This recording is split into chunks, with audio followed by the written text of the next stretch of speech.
하루아침에 여러분 삶의 기둥이 한꺼번에 무너져 내린 것 같았던 순간이 있으신가요? 저는 한 청년을 기억합니다. 그날 아침 그는 평소처럼 회사에 출근했습니다.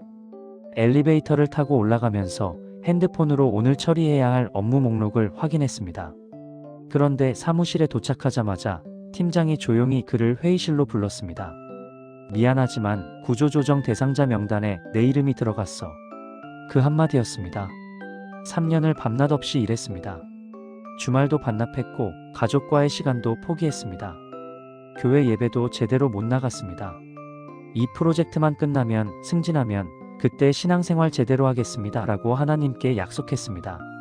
그런데 그날 오후 그는 개인 물건을 담은 박스를 들고 회사 건물을 나섰습니다. 버스 정류장에 서서 그는 핸드폰 화면을 멍하니 바라봤습니다. 부모님께 뭐라고 말해야 할까? 다음 달 월세는 어떻게 내야 하나? 그리고 무엇보다 하나님, 제가 뭘 잘못한 건가요? 왜 이렇게 되는 건가요? 모든 것이 한꺼번에 무너진 것 같은 그 순간 하나님은 어디 계실까요? 오늘 우리는 모든 것이 무너졌을 때 하나님이 성경 속에 숨겨두신 한 장 시편 9편의 기적을 함께 나누려고 합니다. 여러분, 저는 목회를 하면서 수없이 많은 무너진 자리를 목격했습니다. 청소년들은 수능 성적표를 받아든 순간 자기 인생이 끝난 것 같다고 말합니다. 몇 년을 준비했는데 단 몇 점 차이로 원하던 대학에 떨어졌을 때 그들은 정말로 모든 것이 무너진 것처럼 느낍니다. 하나님, 제가 그렇게 기도했는데요. 새벽마다 일어나서 기도했는데요. 청년들은 또 어떻습니까? 사랑했던 사람에게 이별 통보를 받은 날, 가장 친한 친구의 배신을 알게 된 날, 사업이 망하고 빚만 남은 날. 그들은 방구석에 앉아서 말합니다. 이제 뭘 해도 안 될 것 같아요. 다 무너진 것 같아요. 부모 세대는 어떻습니까? 자녀가 학교에서 문제를 일으켰다는 연락을 받은 날, 배우자가 이혼하고 싶다고 말한 날, 시댁과 친정 사이에서 온몸이 갈기갈기 찢어지는 것 같은 날. 그들은 한밤중에 부엌 바닥에 주저앉아서 옵니다. 내가 뭘 잘못한 거지? 이렇게까지 힘들어야 하나? 그리고 시니어 성도님들. 건강검진 결과를 듣고 돌아오는 길, 평생을 함께한 배우자가 먼저 세상을 떠난 후, 홀로 맞이하는 아침, 자식들에게서 연락이 뜸해진 명절. 내가 살아온 이 시간은 도대체 무엇이었나? 이렇게 외롭고 무너진 채로 끝나는 건가? 이럴 때 우리는 보통 하나님께서 우리를 버리신 것 같고 우리의 삶은 여기서 끝난 것처럼 느끼게 됩니다. 기도해도 응답이 없는 것 같고 예배를 드려도 마음이 움직이지 않고 성경을 펴도 위로가 되지 않습니다. 하나님, 정말 계세요? 정말 저를 보고 계세요? 그런데 여러분, 시편 9편은 바로 그런 자리에 서 있는 한 사람이 하나님께 드린 노래이자 고백입니다. 많은 분들이 시편 9편을 읽으면서 이렇게 생각하십니다. 아, 이건 모든 문제가 다 해결된 후에 쓴 감사의 시구나. 그런데 아닙니다. 시편 9편을 자세히 읽어보면 이 시는 여전히 전쟁이 진행 중이고 적들이 활개치고 있고 위기가 끝나지 않은 한가운데서 쓰인 노래입니다. 다윗은 이렇게 고백합니다. 여호와여, 내가 전심으로 주께 감사하오며 주의 모든 기이한 일들을 전하리이다. 그런데 바로 그 다음 구절들을 보십시오. 원수들이 뒤로 물러가고 악한 나라들이 망하는 이야기가 나옵니다. 그런데 이게 과거형만이 아닙니다. 현재 진행형입니다. 여전히 싸우고 있고 여전히 대적하고 있고 여전히 기다리고 있는 상황입니다. 그러니까 시편 9편은 모든 것이 정리된 뒤에 쓴 간증문이 아니라 아직 싸움이 끝나지 않은 전장 한가운데에서 부르는 노래입니다. 무너진 자리에서 이미 승리하신 하나님을 바라보는 믿음의 시선입니다. 여러분, 이게 얼마나 중요한지 아십니까?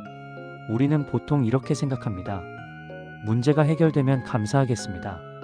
상황이 나아지면 찬양하겠습니다. 응답을 받으면 하나님을 높이 들겠습니다. 그런데 시편 9편은 정반대입니다.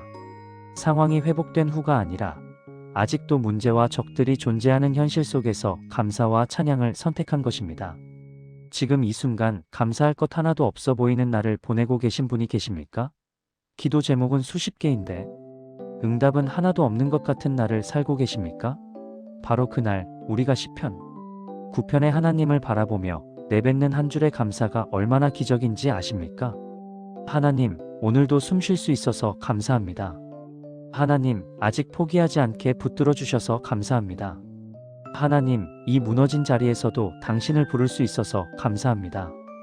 이 한 줄이 하늘을 움직입니다. 이 한 줄이 지옥문을 흔듭니다. 이 한 줄이 우리의 시선을 바꾸고 우리의 마음을 회복시키기 시작합니다. 감정이 준비된 뒤에 찬양하는 것이 아닙니다. 찬양하는 선택이 우리의 감정과 시선을 바꾸어 갑니다. 그런데 여기서 끝이 아닙니다. 지금부터 나누는 이 부분이 오늘 여러분의 무너진 자리를 완전히 다르게 보게 만드는 전환점이 될 수 있습니다. 시편 9편은 하나님에 대해서 이렇게 말합니다. 여호와께서 영원히 앉으시며 심판하려고 보좌를 준비하셨도다. 공의로 세계를 심판하시며 정직으로 만민에게 판단을 행하시리로다. 여러분, 우리가 사는 세상을 한번 보십시오. 공의롭습니까? 정의롭습니까? 뉴스를 켜면 무엇이 보입니까? 거짓말로 성공하는 사람들, 약자를 짓밟고 올라가는 사람들, 책임지지 않는 권력자들, 진실을 왜곡하는 언론들. 직장에서는 어떻습니까? 열심히 일한 사람이 아니라 줄 잘 선 사람이 승진합니다. 학교에서는 어떻습니까? 정직한 학생이 아니라 컨닝 잘하는 학생이 좋은 성적을 받습니다. 심지어 교회 안에서도 진짜 신앙이 아니라 거칠의 신앙이 더 대접받을 때가 있습니다. 하나님, 왜 이런 세상을 그냥 두십니까? 왜 악한 사람들이 계속 잘 되는 것처럼 보입니까? 왜 정직하게 사는 사람들이 더 손해를 봅니까? 이 질문, 자연스러운 질문입니다. 정당한 질문입니다. 그런데 시편 9편은 우리에게 이렇게 말합니다. 하나님은 잊지 않으십니다. 하나님은 모든 것을 보고 계십니다. 하나님은 마지막 심판의 날에 모든 것을 뒤집고 바로잡으실 것입니다. 곤고한 자를 위하여 여호와는 요새이시오 환난 때의 요새이시로다. 여호와여, 주의 이름을 아는 자는 주를 의지하오리니 이는 주를 찾는 자들을 버리지 아니하심이니이다. 조금만 더 집중해서 들어보십시오. 이 부분이 시편 9편의 심장입니다. 하나님은 곤고한 자, 억눌린 자, 가난한 자의 부르짖음을 절대로 잊지 않으십니다. 우리가 흘린 눈물 한 방울, 우리가 삼킨 한숨 하나, 우리가 억울해서 주먹 쥐었던 그 순간 하나님은 다 기억하십니다. 당장 오늘, 내일, 다음 주에 모든 문제가 해결되지 않을 수 있습니다. 악한 사람이 당장 벌 받지 않을 수 있습니다. 불의가 당장 심판받지 않을 수 있습니다. 그런데 시편 9편이 우리에게 주는 위로는 이것입니다. 하나님은 영원히 보좌에 앉으신 왕이시고 공의로 세상을 심판하시는 재판장이시며 마지막 페이지를 쓰시는 분은 하나님이시라는 것입니다. 이건 값싼 위로가 아닙니다. 이건 그냥 참아가 아닙니다. 이건 내가 이해 못해도 돼가 아닙니다. 이건 궁극적인 정의에 대한 신뢰입니다. 마지막에 모든 것을 바로잡으실 하나님에 대한 믿음입니다. 혹시 지금 떠오르는 무너진 사건이 있다면 마음속으로 조용히 그 장면을 떠올려 보시겠어요? 그리고 이렇게 고백해 보세요. 하나님, 당신은 이것도 보고 계십니다. 당신은 이것도 기억하고 계십니다. 당신은 마지막에 이것도 바로잡으실 것입니다. 그리고 시편 9편은 한 가지를 더 말합니다. 여호와는 압제를 당하는 자의 요새시요 환난 때의 피난처시로다. 피난처, 요새, 안전한 성. 여러분, 우리 시대 사람들은 어디로 피난합니까? 무너졌을 때 어디로 도망갑니까? 술집으로 가는 사람도 있습니다. 클럽으로 가는 사람도 있습니다. 핸드폰 속 유튜브, 넷플릭스, 게임 속으로 도망가는 사람도 있습니다. SNS에 자기 상처를 전시하면서 위로받으려는 사람도 있습니다. 쇼핑으로, 음식으로, 일로, 심지어 교회 활동으로 도망가는 사람도 있습니다. 그런데 그곳이 진짜 피난처입니까? 그곳에서 마음이 안전해집니까? 한두 시간은 괜찮은 것 같다가 다시 현실로 돌아오면 더 공허하지 않습니까? 더 무너지지 않습니까? 시편 9편이 말하는 피난처는 다릅니다. 하나님이라는 피난처는 문제가 없는 공간이 아닙니다. 문제가 그대로 있어도 하나님 안에서 숨쉬는 자리입니다. 전쟁이 끝난 곳이 아니라 전쟁 한가운데서 안전한 곳입니다. 고등학생 여러분, 시험에 떨어졌을 때, 친구들에게 왕따 당했을 때, 부모님이 이해해주지 않을 때, 여러분의 피난처는 어디입니까? 청년 여러분, 취업이 안 될 때, 연애가 깨졌을 때, 미래가 보이지 않을 때, 여러분의 피난처는 어디입니까?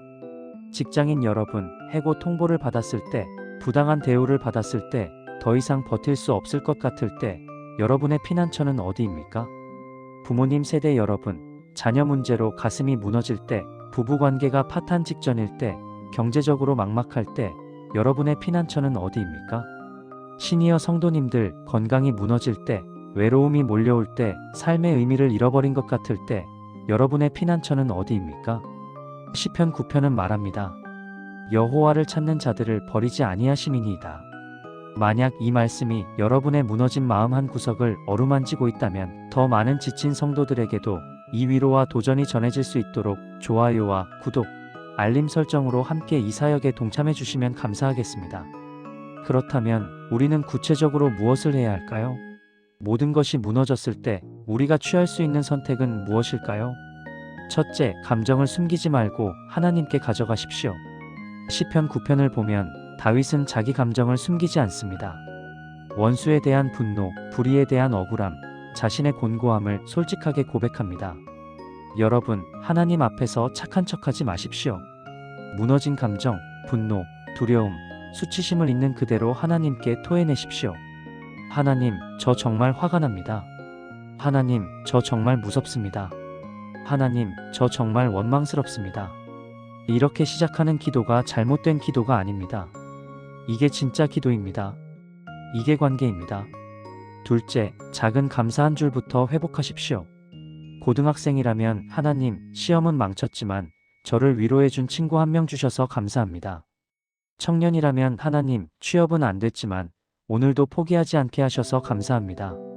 직장인이라면 하나님, 해고당했지만 가족의 건강 지켜주셔서 감사합니다.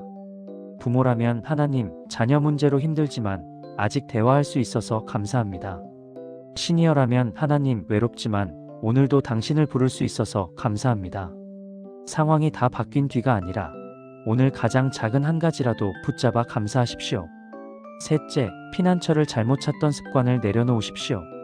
우리는 너무 오랫동안 하나님 아닌 곳으로 피난 가는 연습을 해왔습니다. 중독적 콘텐츠, 사람, 돈, 성취, 인정. 오늘은 하나님께 먼저 피난하겠다고 결단하십시오. 무너질 것 같을 때 핸드폰을 켜기 전에, 누군가에게 전화하기 전에 먼저 무릎 꿇고 하나님, 오늘 제 피난처가 되어주세요 라고 기도하십시오. 넷째, 다른 무너진 사람에게 손을 내미십시오. 나만 힘든 게 아닙니다. 여러분 옆에도, 여러분 가족 중에도, 여러분 친구 중에도 지금 무너진 자리에 앉아있는 사람이 있습니다. 짧은 메시지 하나, 오늘 괜찮아? 기도할게, 이 한 줄이 누군가에게는 하나님이 보내신 피난처가 됩니다. 사랑하는 여러분, 당신의 무너진 자리는 하나님이 가장 깊이 찾아오시는 자리입니다. 모든 것이 무너졌을 때 하나님이 숨겨두신 한 장, 시편 9편의 기적이 오늘 여러분의 밤과 내일을 붙잡아 주기를 축복합니다. 이제 함께 기도하겠습니다. 가능하시다면 눈을 감고 제 기도를 따라 마음으로 기도해 주시겠습니까? 하나님 아버지, 지금 이 순간 무너진 자리에 앉아있는 우리를 불쌍히 여겨 주옵소서. 무엇이 무너졌는지 당신은 아십니다. 얼마나 아픈지 당신은 아십니다. 얼마나 억울한지, 얼마나 외로운지, 얼마나 무서운지 당신은 다 아십니다. 하나님, 우리는 오늘 시편 9편의 하나님을 다시 붙듭니다. 영원히 보좌에 앉으신 왕, 공의로 심판하시는 재판장, 억눌린 자의 피난처 되시는 하나님, 당신이 우리의 하나님 되어 주옵소서. 우리가 흘린 눈물 한 방울도 잊지 않으시는 하나님, 우리의 부르짖음을 외면하지 않으시는 하나님, 마지막 페이지를 당신이 쓰시는 하나님을 신뢰합니다. 오늘 밤부터 작은 한 걸음이라도 믿음으로 내딛게 하옵소서. 작은 감사 한 줄이라도 고백하게 하옵소서. 당신께 피난하는 연습을 시작하게 하옵소서. 그리고 우리와 같이 무너진 자리에 있는 누군가에게 당신의 손길이 되게 하옵소서. 예수님의 이름으로 기도합니다. 아멘. 여러분, 오늘 밤 잠들기 전에 시편 9편을 한번 천천히 읽어보시겠습니까? 그리고 마음에 남은 한 문장이나 기도 제목을 댓글에 나누어 주세요. 서로를 위해 기도하는 작은 공동체를 함께 만들어 갑시다. 가능하다면 이 말씀이 떠오르는 가족이나 친구, 교회 지체에게 영상을 공유해 주세요. 말씀을 계속 함께 나누기 원하신다면 구독과 알림 설정을 통해 이 길을 함께 걸어가 주시면 감사하겠습니다. 모든 것이 무너진 것 같은 그 자리에서 하나님이 여러분의 피난처 되시기를 축복합니다. 감사합니다. 클로드는 실수를 할 수 있습니다. 응답을 반드시 다시 확인해 주세요.